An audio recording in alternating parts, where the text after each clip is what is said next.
Je m'appelle Fabien, j'ai 2 enfants, j'habite dans les Hautes-Pyrénées et je suis atteint d'hémoglobinurie paroxystique nocturne et je fais partie de l'association HPN France aplasie médulaire.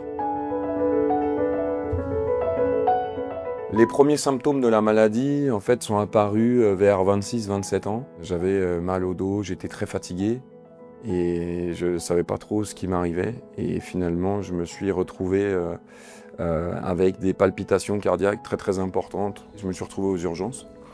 Et de là, en fait, j'en suis pas sorti. On a trouvé une anomalie dans mes analyses de sang. Suite à l'errance diagnostique qui a duré presque 1 an, j'ai un rendez-vous avec cette première hématologue qui m'annonce le diagnostic de la maladie. Ce que je comprends surtout, c'est que c'est une maladie rare du sang, mais je suis très centré sur la gravité du problème et sur les conséquences négatives. C'est bien après que j'ai pu m'y pencher et voir que cette maladie, effectivement, est une maladie rare du sang, mais qui touche la moelle osseuse et qui détruit en fait, les globules rouges, qui affaiblit les globules blancs, les plaquettes. Puis il y a aussi des risques beaucoup plus graves avec les thromboses, ces fameux caillots de sang qui se forment un petit peu partout dans le corps et qu'on ne maîtrise pas trop. Donc je sors de là complètement anéanti en pensant que ma vie va s'arrêter dans les prochains mois. La vraie prise en charge pour cette maladie, elle a lieu avec le 2e hématologue à l'hôpital Saint-Louis, qui est le centre de référence des maladies rares du sang. Et là, je tombe sur un hémato qui connaît bien le sujet, qui m'explique correctement les choses avec beaucoup de pédagogie. Et donc, il me rassure. Il y a un lien de confiance qui s'établit entre nous. Et petit à petit, je commence un petit peu à aller mieux, à me projeter. Donc voilà, il se passe un peu de temps et puis je commence un petit peu à me dire que les choses vont pouvoir évoluer positivement.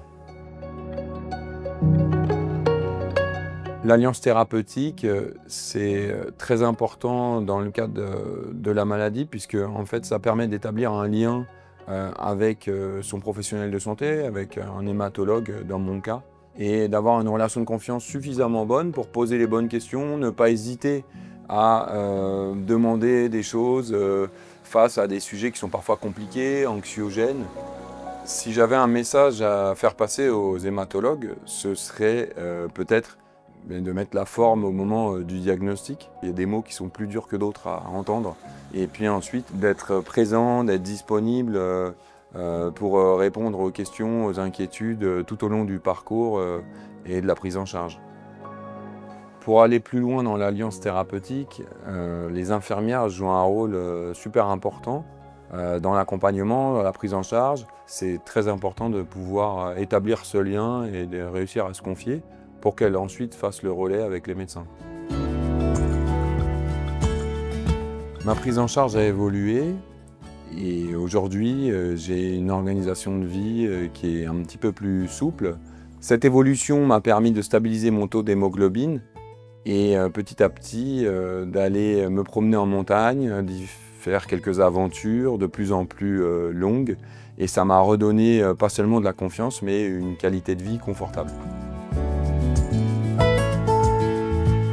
Suite à la prise en charge à l'hôpital Saint-Louis avec le 2e hématologue, je rencontre une membre de l'association HPN France, aplasie médulaire, qui me parle du réseau d'entraide entre les patients, d'un forum, d'une newsletter. Alors je m'inscris et puis je commence à avoir des infos, à me renseigner, à voir que je ne suis pas tout seul en fait finalement. Et là, on développe des solidarités en fait assez incroyables entre les patients malades. C'est pas toujours évident d'identifier ses ressources et d'avoir des leviers dans la vie, mais une fois qu'on les trouve, ça peut être fantastique. Dans mon cas, c'est la montagne, c'est le chocolat, c'est tout un tas de choses. Et une fois qu'on a identifié des ressources, des leviers, on peut accomplir des défis de plus en plus importants, bien sûr, progressivement. Et aujourd'hui, moi, grâce à ça, j'échangerai ma vie pour un an au monde.